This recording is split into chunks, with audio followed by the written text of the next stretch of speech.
Hello, hope you're doing really well today and that you had a good weekend.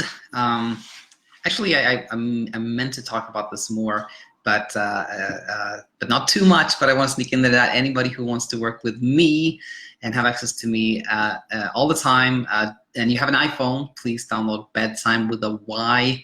It's got a great curriculum that I made, and I'm coaching within that app. I think it's really helpful for anyone that needs a little bit more hand-holding support and a guided path forward. Now, that said, oh, by the way, if you have an Android phone, it is coming to Android too in hopefully December. Now, this said, lots of good questions. I'm particularly excited about an email from Alba, because I think it is really a classic email, classic question, one that I get all the time. I think it's going to be really helpful diving into that one and tons of other things we're going to talk about. That said, I want to start with a little bit of a rant here. Something happened today. I was actually at work, and I got tagged in this conversation in Twitter. Somebody named Amy, she tagged me and Martin Reed, by the way, and said, "What do you guys think of this?" And I want to read this to you because I think a little bit for my own personal self-therapeutic reasons, but I think this is really important for anyone here that's tuning in. So where is it here? What do you think of this? So that was the tweet. Let's see if you can open it. Oh, sorry, I'm getting I can't find the right there. How about there? I'm really sorry. Somehow I just can't find it. Let me just go to the original thing here. Here it is. Sorry about that. So this is a tweet from 6 hours before now, and the headline goes like this: you can sleep when you're dead, and that might happen earlier if you have insomnia. Meta-analysis shows difficulty falling asleep and non-restorative sleep associated with all-cause mortality and cardiovascular disease mortality. And I'm not going to name any names here, but if you follow me on Twitter, you can see who tweeted this. It's a PhD. And this Amy person asked me to comment on this. So I go in and I check out this article because that's very contrary to everything that's been published, right? At least that insinuation is, right? So I read the article, and in fact, what does it say? Not even deep inside into it. In the abstract itself, it says the following: insomnia disorder, difficulty maintaining sleep, and early morning awakenings prove not to be associated with all-cause mortality and cardiovascular disease mortality. No insomnia symptom proved to be associated with cancer-related mortality. It says that right there in the abstract. And so what are they talking about? Well, in a subset of these people that they followed over time, in a subset in the mid to older age population, there was a moderate credibility that difficulty falling asleep was associated with all-cause mortality. By the way, all-cause mortality is just like dying for any reasons. And now, so they had to really dig into this data to find a subset of the people studied to find any correlation, any association between anything. Now, how surprising is it that somebody that has, let's say, heart failure, or has cancer, or has, COPD, end stage, late stage and COPD, how surprising is it that a person that has a lot of health issues also has difficulty falling asleep? I don't find that surprising at all. That association is not surprising at all. That's expected, right? The surprising thing and the amazing thing with the study is that insomnia disorder, difficulty staying asleep, early morning waking was not associated with all-cause mortality. Nothing was associated with cancer-related mortality. There is tons of good news. So I tweeted that back and I said, this is incredible. It's incredible that you're burying all these amazing, reassuring findings. And instead, you find something that you can scare people. I didn't say it that way. I just said it's incredible that you focus on that instead. And now here's the thing that just blew my mind today: that the actual author, who was the person who had tweeted this out, said it's an interesting line to walk between emphasizing the importance of insomnia and reassuring folks that bad sleep isn't a death sentence. Hard to get that kind of nuance in a tweet, especially the one that people will read and digest. So basically what this person is saying is that, you shouldn't emphasize this or that. You should be careful what you say. But it's hard to get all that into a tweet that people read and digest, meaning if I say it like that, nobody's going to pay attention. This is a tacit acknowledgement that you're using scare tactics to get attention, black on white. And then in another reply to me, where I say there's not a single study that links insomnia shows that insomnia causes any type of health issues. And the same author says, agree regarding causality. This is insanity. It's total insanity. It's so maddening and saddening. And somebody who's a researcher and produces this article is flat out just scaring people to get attention, and that is what drives this whole, there's all the sleep anxiety that's out there is driven by people that want attention because that's going to get, that's how they get funded to get research. That's what funds their salaries. That's what get eyeballs, advertising, all that stuff. So thanks for tuning in. I feel better already. Actually, right after this happened on Twitter, I called Martin Reed and vented a little bit. And so Martin, if you hear this, thank you for listening. Really meant a lot. Okay, so on to more positive things. We have an email from Alba. And actually, let's just read a little bit from the original email from 5 days ago, which I made a reply to, I believe in the latest, I believe Thursday. And at that point in time, she had already said, she said, I appreciate your suggestion not letting insomnia take over my life. That's exactly what I have been doing for the longest time, thinking, obsessing about it, and so forth. So the little background that I made in reply. Now, she replied again, and this was just 4 hours ago, and wrote the following. Hi, Daniel, hope you're well. Thank you for your response to my last email. I had another question. I've been doing much better with sleep for several days following my last email to you. However, yesterday was a bad night. I did as you suggested and try not to pay attention to it. I ended up watching a movie on Netflix, and although I couldn't fall back asleep, I wasn't stressing out or angry about not sleeping. I know what you mentioned in your episodes, that what brings sleep back is wakefulness, and you suggest to be active and have sleep restriction, spending less time in bed. My question is, when you say to be active, what do you mean? How active? I used to work out at least 4 days a week, but my energy and stamina has been very low, and I haven't been able to get motivated to work out. So with that said, I'm not active at this time. I just go about my day and handle my regular responsibilities like my children's school and home-related tasks. But when I'm done, I'm usually laying down on the couch watching TV. Is this bad? Should I be doing other things? I just don't have the energy when all this is said and done. And then she says, thank you for your help. You're a godsend. And thanks so much for the Alba. That means the world to me, really. And now, couple of things. Firstly, the reason I wanted to start off with this email is that I get that email all the time, or that message, or that patient or something, meaning you have somebody that has struggled with sleep for a long time. They're starting to implement these techniques that we talk about here, spending less time in bed, shifting attention away from sleep, finding reasons that you shouldn't really be so worried about, etc. And like Alba, sleeps better for several days. But then you have a night of restless night, a night of very little sleep. And in fact, Alba's email is a little bit different because she goes into maybe specifically asking about activity, but mostly what I hear is a similar story to this one, but somebody says, what do I do now? What should I be doing? And here's the thing, the focus really should be on those, let's say, 5 days when you slept. Well, that's the news. That's amazing. That's fantastic. That's what should get all our attention.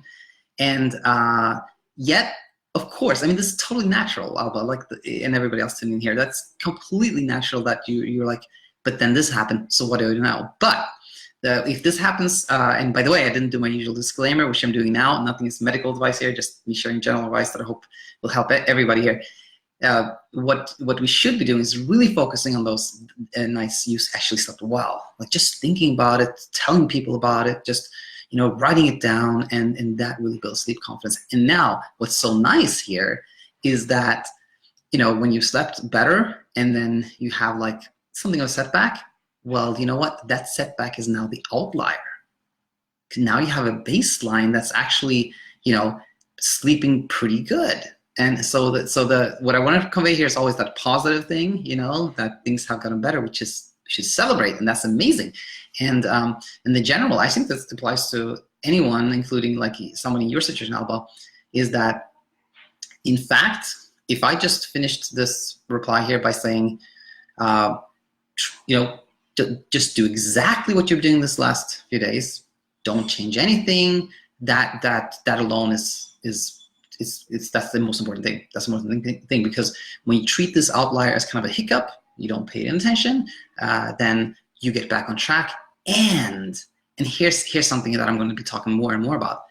The comeback is so important, because that's what builds confidence. What do I mean by that? Well, if you started sleeping a little better, and then you take a step backwards, you're not sleeping well, and you just keep going, and you go back to sleeping well again, then you've shown that your strategy works. Like you can sleep. You can even get past stretches of poor sleep simply by employing like the techniques I talked about. Nothing external. You yourself have gotten past a kind of like a setback or this insomnia come back, but you got past that. That's what really builds sleep confidence, And for a lot of people, it just becomes one setback. You get back on track, and that's it. For a lot of people, it becomes a couple of setbacks. But guess what? Every setback you come back from using bedtime restrictions, spending less time in bed, and like shifting attention and all of that, that really builds sleep confidence and leads towards sleeping well forever. And what was those final thing I want to say there? Yeah, just that expression, whatever kills you, what doesn't kill you what doesn't kill you makes you stronger, definitely applies to insomnia. Now, that being said, that kind of general remark for this situation, let's go towards the more specific question about activity here. And I think do I have to read it again? I don't think so. A couple of things on that one. When I talk about activity here, and I say like it's good to be active, what I really want to say is the following: that it's not important to be physically active or active in any specific form. It's just important that you do something that keeps you from thinking about sleep. The worst thing is when somebody has a really hard time sleeping. They're kind of like up and down all night, and then that makes you feel tired, of course. But that when that person then goes on to be like so tired that they just spend the entire day on a couch and kind of like read up to sleep, think about what they're going to do, fall asleep a little bit, and think more about sleep, and then that is really hard when things have gone to that point. So you don't necessarily need to be physically active or out running. You don't need to do anything particular. If you just kind of go about your day like you're saying, Alba, and you take care of your kids, you have school, you have things you need to do, and you're not obsessing about sleep, you're not thinking, but you're overthinking it, that's totally fine. And then I guess a few things that I want to add is, one is like when people are like really trying to be physically active so they can sleep, that's never good. Nothing you do to produce sleep is good. But the more pertinent actually here is the one where I was going to say, oh yeah, if you've had like one night where you didn't sleep well at all, then and then you say, I'm going to rest a little bit today, but you're not, overthinking sleep, or you just decide to rest, and that's totally fine. But the but here is that if there was something you actually wanted to do that day, you were looking forward and you were hoping to do, then try not to cancel that because you didn't sleep well. When we we avoid doing things because we didn't sleep well. That's kind of a give to the insomnia, and insomnia never stops there. Then if we kind of like decide I'm going to cancel this activity so I can sleep well tomorrow, then next time it's going to want you to do more, etc. So try not to cancel activities that you were planning to do, hoping to do. Even if if you're tired, try to find that reserve to still do things that you want to do, and that's really helpful. But all that said, Alba, I'm extremely encouraged, and I think if you just gotta keep doing what you're doing, you are going to do really, really, really well, and everybody else that is in the same spot, you're going to do really, really well. Awesome. Let's. So that said, let's do this a little bit more chronologically, and putting my glasses back on here. We are going to MJ, who wrote me an email 3 days ago, and then there's another one as well. Let's just dig in. Let's jump in here. Let's just jump in and read. So 3 days ago, this came from MJ. Afternoon. I was wondering if you can touch on post-sleep troubles and moving on after that. Kind of the aftercare, if you want to call it that. I know since getting past sleep issues, we all must completely shut off all ties, Google searching thoughts and do other CBT things, etc., to actually move past this. True. This actually has helped me to get past it, to move on. Is this also the same idea, I guess, as your post-sleep issues? Is this the solution to kind of post-sleep issues as well? Let me guess, it is. Because a lot of the time, I guess, there is some anxiety, if you will, regarding that it will come back, right?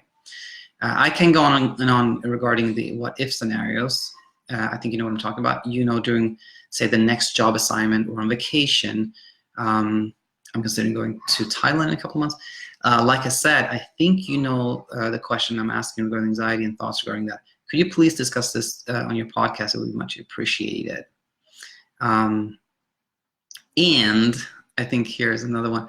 Could you please tell people to quit Googling their symptoms and coming up with their sporadic insomnia or whatever it's called, because it's completely ridiculous. Well, I hear what you're saying, MJ, but people are seriously concerned about that. And but anyway, I get the whole Dr. Google thing because I was guilty of it. As soon as you realize this does nothing for you, then when you make the best first step moving forward, had to say that LOL.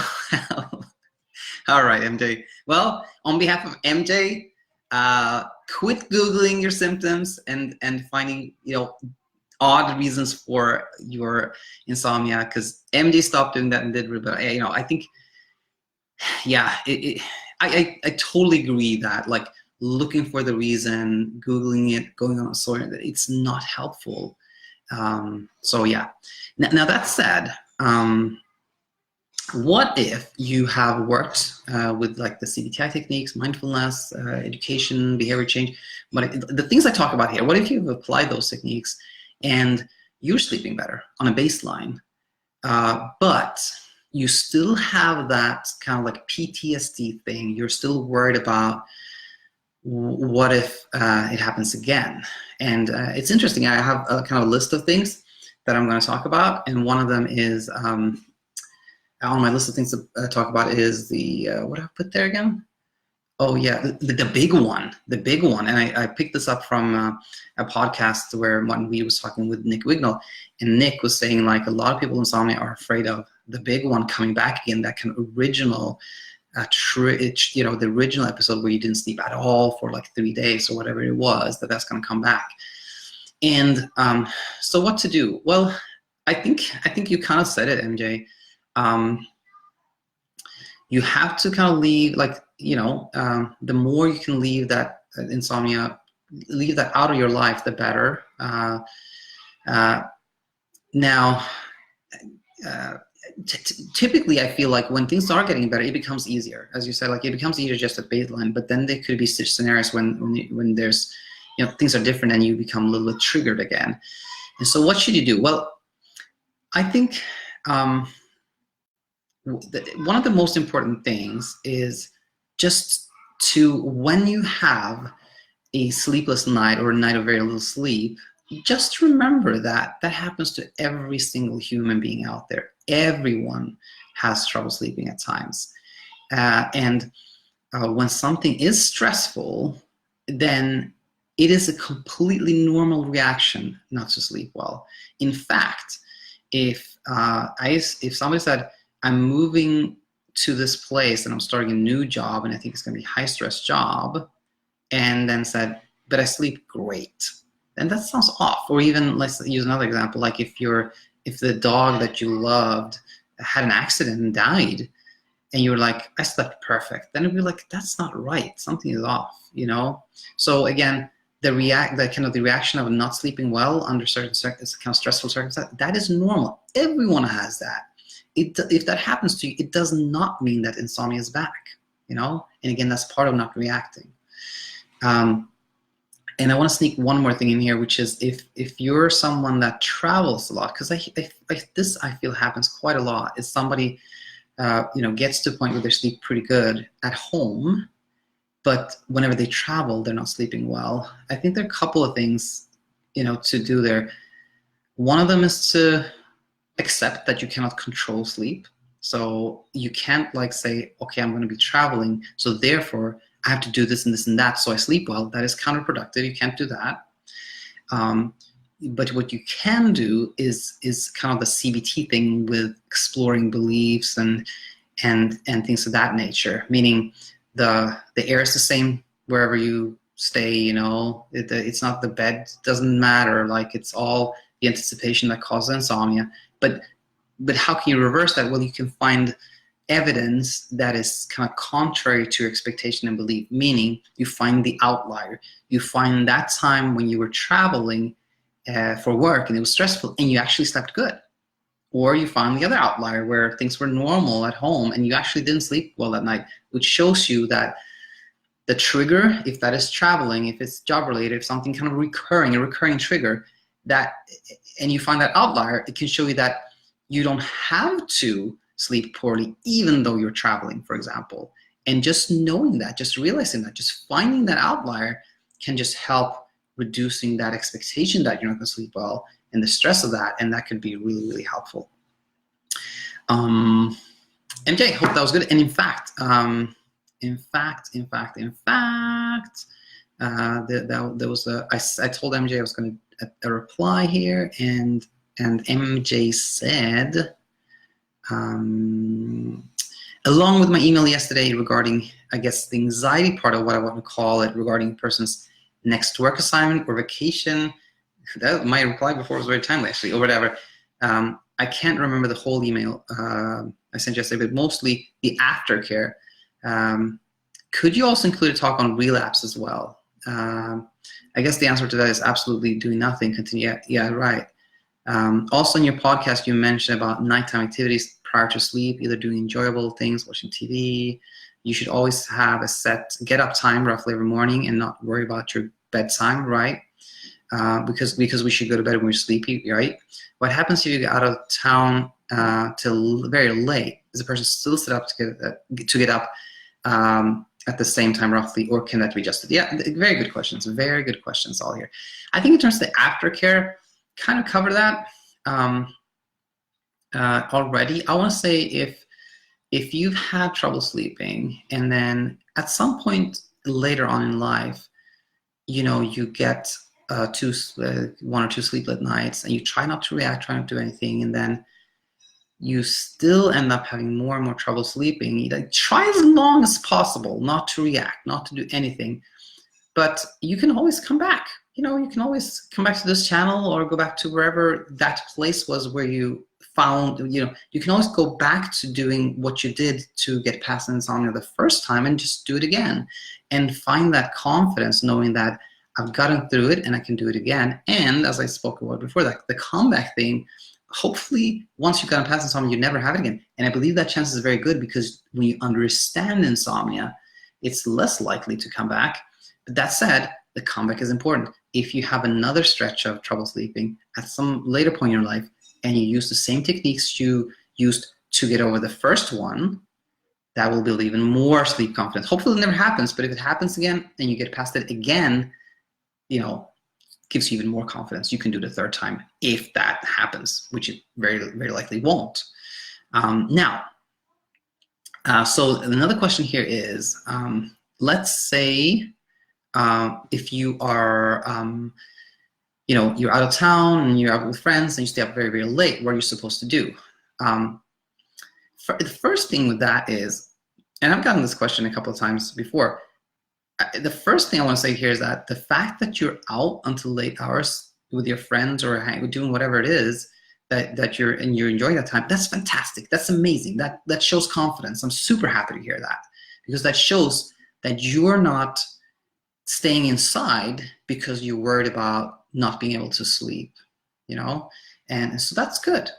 And I want to say, if somebody is like having, if somebody does this while having kind of very active insomnia, I think that's still good. That still shows confidence. But that said, it is probably good to still try to get up fairly early. If let's say you're supposed to get up at 6 and you're up until like 2 or 3, then I think it's perfectly fine to sleep until maybe 8, but not maybe like 1 p.m. You know what I'm saying? It can drift a little bit that day. That's totally fine, but not too much. However, if you are in a position where you're like, you feel pretty confident, you're actually no longer keeping a strict wake up time, because that's the goal ultimately. It's like you're supposed to be like everybody else, just get up when you have to do for work, but other times not worry about it. If you've already reached kind of that stage where you're kind of just living your life and you've had insomnia in the past, but it's not active anymore, then I say you don't need to worry about this at all. Like, you stay up late with your friends and you sleep until you wake up. Totally fine. So that, yes, could definitely adjust it. And it can be adjusted. And kind of big picture here, just to clarify this, is that when you start working towards getting past your insomnia, I feel that it is important in the beginning to have kind of like, a little bit of rules and regulation, get up at this time, don't go before this time. But the goal is to completely leave that behind and just not think about it at all. So, the goal is to kind of leave all that behind. No rules, no regulations, just live your life and be happy.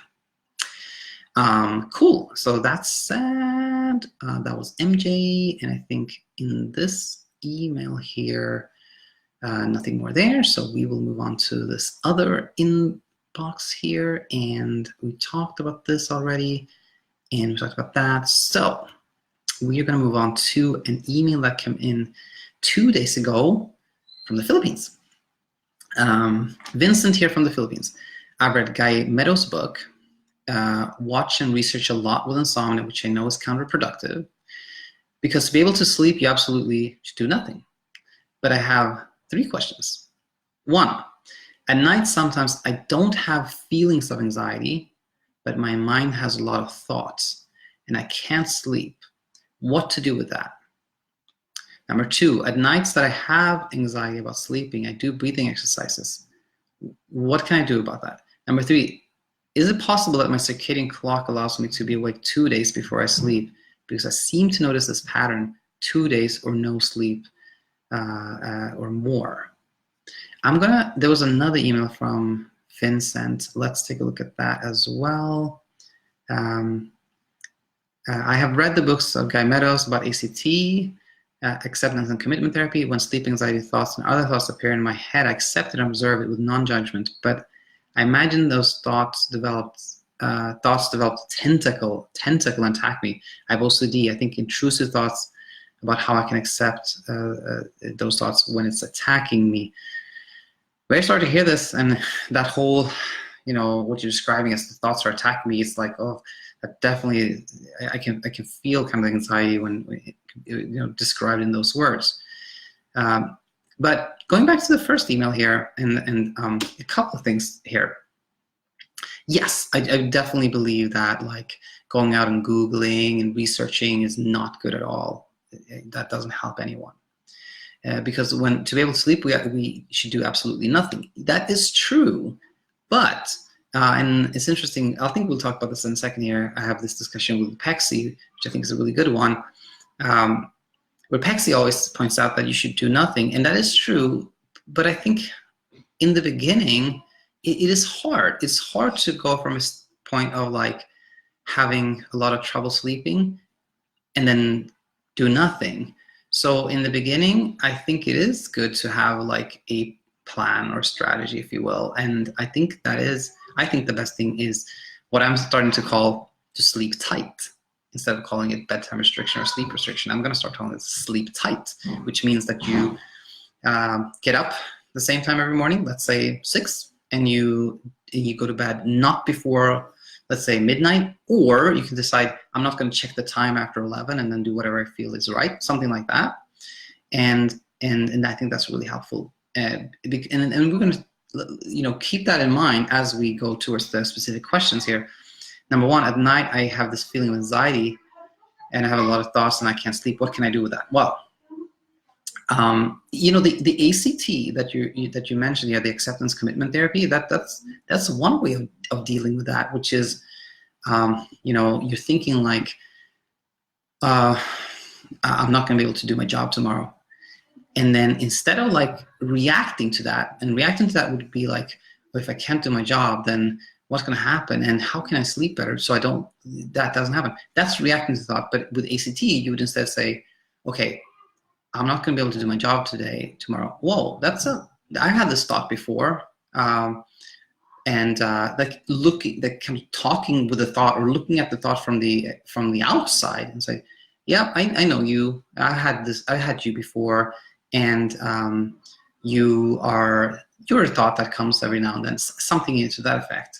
And I feel like ACT can work, but it's not easy. In that podcast I referred to before, which is Martin Reed's podcast, the one where we talked with Nick Wignall, they both had the same kind of discussion to the one I'm having now with you, or like monologue, if you will, which is ACT is an advanced skill. It's not easy to do. It takes a lot of practice, so it can help, but I think it's a hard one.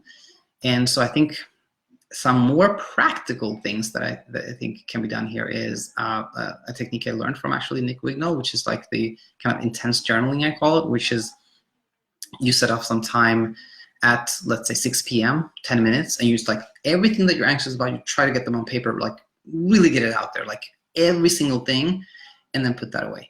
And the thing there is that if you do that, today, you may not notice any change tonight or tomorrow night, but if you keep doing it, it gives you it gives your thoughts an outlet, and those kind of anxious thoughts an outlet, so they don't kind of bombard you or they don't like pop up as much. So that's one thing. A couple other things, when you have like anxiety at night, there's nothing we can do to kind of turn that off or like stop, actively stop having anxiety or like stop the thoughts. That cannot be done. It's impossible for anyone. So I think in my mind, it's all about like shifting attention is very good. Trying to do something that is completely unrelated to sleep, that is enjoyable, that you want to do, and that can like shift your attention, and like you're no longer anxious because that shifts your attention. Breathing exercises, which you ask about here, I think is something like, if you enjoy breathing exercise, if you love it, it feels great, then you can do that. But the tricky thing here is that I think breathing exercises are often done with the purpose of calming one down so that one can sleep. And then becomes that thing where like, I've done breathing exercises for how long? 10 minutes. Am I sleepy? I'm not sleepy. No, I should do some more. It becomes an effort. The intent is to kind of produce sleep, and then it doesn't work. It actually does the opposite. It makes you more stressed out. So the other things I talked about, shifting attention by doing something enjoyable, I think is much better. Now, number 3, is it possible that my circadian clock allows me to be awake 2 days? Because I've noticed this pattern, not uncommon. And I know I always seem to refer to Ellen, but there's a lot of episodes about someone named Ellen, and she comments often here as well. She had that same thought of like, I think my circadian rhythm it runs on 48 hours, not 24. And it's a common thought that develops, from the inside when one has insomnia oneself. you're trying to figure out what is going on, and that thought often develops. But circadian rhythms aren't like that. You know, they're circadian rhythms actually are ruled by Zeitgebers. It's called, like things that set the time. So if somebody kind of gets up at the same time every day and kind of does the same thing, you know, throughout the day, etc., then then your circadian rhythm follows that. Now things can get messed up when you have insomnia, but that doesn't mean that circadian rhythm, you know, your internal clock has changed. That can actually not happen. The internal clock is changeable, meaning you can move from the Philippines to you know, Holland, and you can adjust, you know, so it's adjustable, but it's not like it can become set for 36 hours or set for, no, that cannot happen. It's always going to be set to around 24 hours. So I hope this helped, Vince. Please, you know, send another email or comment if you have follow-up questions. And then we start with Alba, and let's go onto YouTube here and check out the comments. There were a couple of ones I know I wanted to talk about. Actually, let's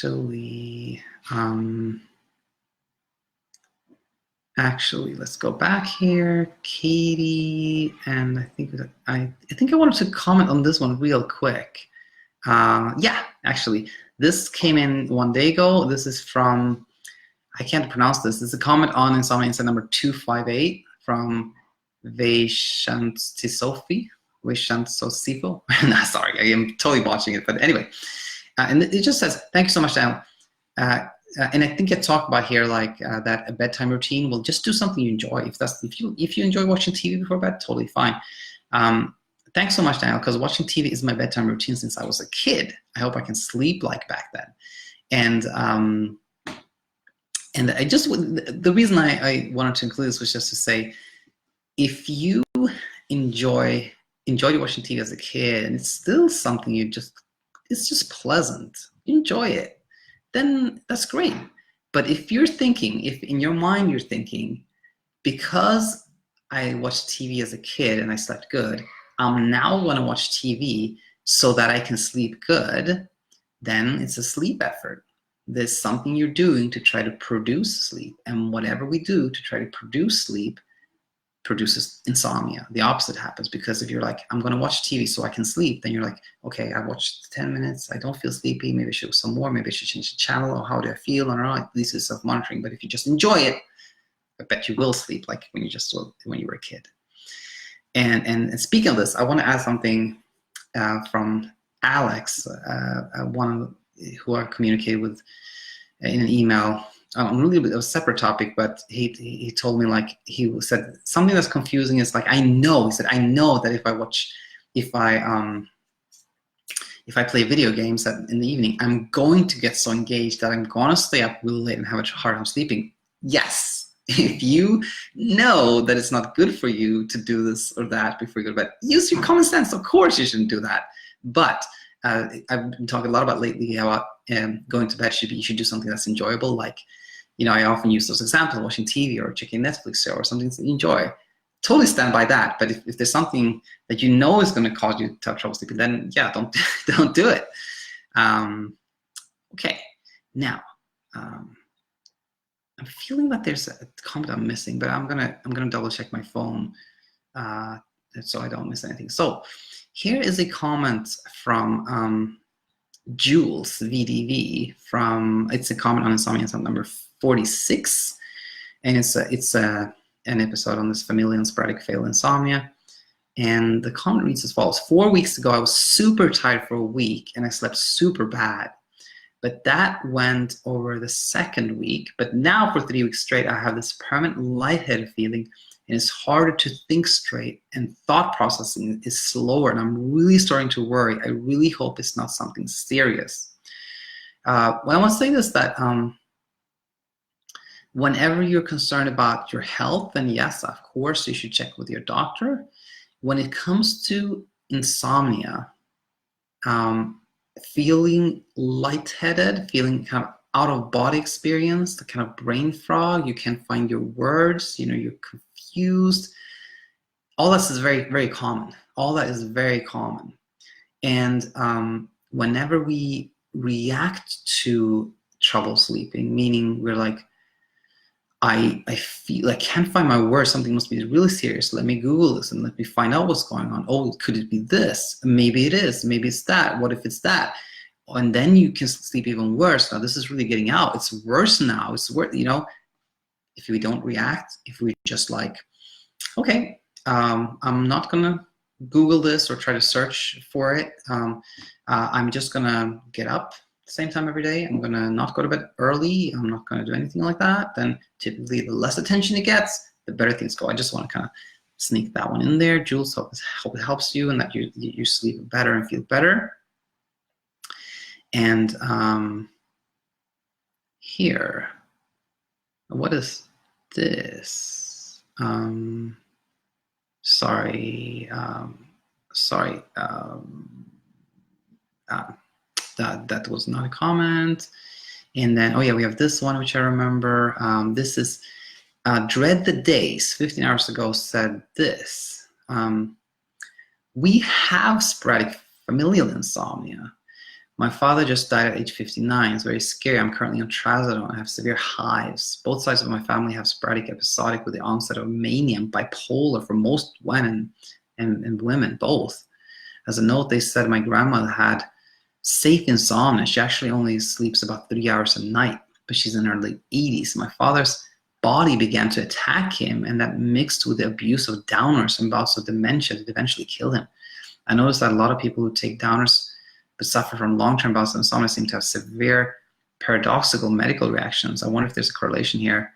If we could just find that switch. I sleep often about 20 hours between rest and awake, but I do dream. I do also carry moderate plus minus COMT and 70 polymorphisms, which help increase the efficiency of selective sedatives. Anyway, thank you for covering this so extensively. I thought I just want to comment on, like, you know, the familial insomnia, the fatal familial insomnia that a lot of people are so worried about. You know, again, nothing medical advice here, but my understanding of this is that it's you know, it's an autosomal dominant condition. So you would have multiple family members that had that, and you know, if that is confirmed, then, you know, it wouldn't be sporadic. Is kind of what I thought about here. And so it's you know, it's important, of course, to find out if that's really what was happening, or if there's something else. There may be other reasons why, you know, like you said, my father just died at age 59, which, by the way, is super sorry to hear that. But it sounds like there were maybe reasons, like you mentioned, like abuse of downers, dementia. There may be, you know, there may be other reasons. But I was just going to comment on this, like, if we could find the switch, and that's, you know, so often people with trouble sleeping are like looking for, like, feel like their sleep switch is broken, like that thing that just switches you from wakefulness to sleep is broken, and that belief or the search for that switch often is what really causes a lot of trouble sleeping. And sleep is not that complicated. In fact, it's just, and I'm going to talk about more of this, but it's like kind of gas and brake, meaning like the gas, what makes you want to sleep, is your sleep drive, like your body's need for sleep, and the brake is kind of like anxiety, preoccupation, worrying, etc.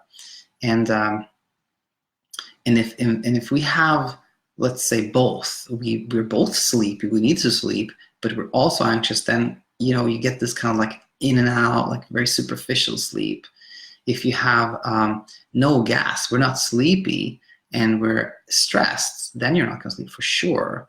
If you have neither, you're neither sleepy and you're not very anxious, you're not going to sleep either. It's really when you have the gas, like when you have the need for sleep, but no break, that's when sleep happens. That's really how it's regulated.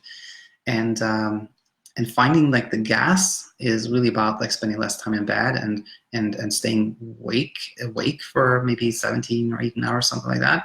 And that's how you build the gas, if you will. And the absence of the break is is really about, you know, reducing anxiety and stress, which it's hard to do directly, but so that part is about like shifting attention, not finding things that you enjoy that keeps your attention away from sleep, and that way you have the gas and not the brake.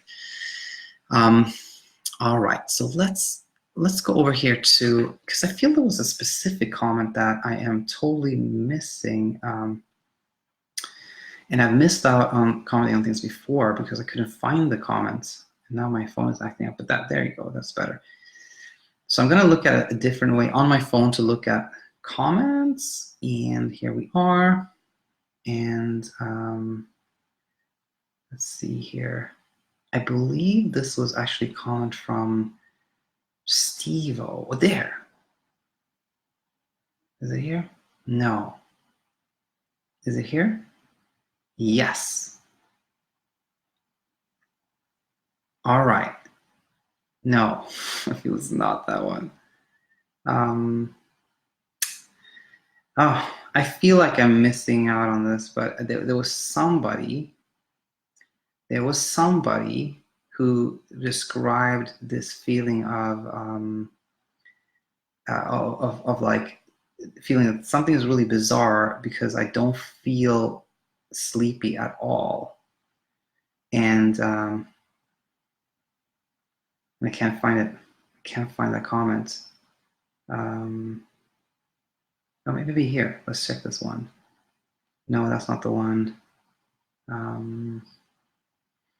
Yeah, somebody described like not feeling sleepy at all, and I just and it was saying like the odd thing with me is that I'm not anxious, I'm not worried, I'm just like not sleeping, and I just want I want to comment on that and say that that's not unusual. And if you think about it, like if you weren't worried at all about your sleep, if you sleep like very little, but you were not worried at all about that, then you probably wouldn't be on my YouTube channel. You probably wouldn't research it. You would just go about your day. Even if you sleep very little, you wouldn't be worried about it. So the fact that you are thinking about it is a sign that you're a little bit worried, which is a sign that you probably have a little bit hyperarousal. Your brain is kind of moving fast, you know, and it's, that very possibly is the reason that you're not sleeping, even though it doesn't feel like it. And that's also, again, I know I mention Ellen all the time here, but exactly the same thing with her. She didn't feel, she said, I don't feel worried or stressed out or anything. I just don't sleep a little bit. In fact, after a while, she realized there was some hyperarousal there. And I'm just going to double check real quick here that I'm not missing any messages. No, I'm not. So if I did miss anything, if I've said that I was going to reply to you and I didn't today, please let me know. Very sorry in that case, but please let me know with a comment or an email. My email is daniel@insomniainsight.co, and I will be back tomorrow with more. Until then, take it easy, and again, hope to have you back real soon. Bye-bye.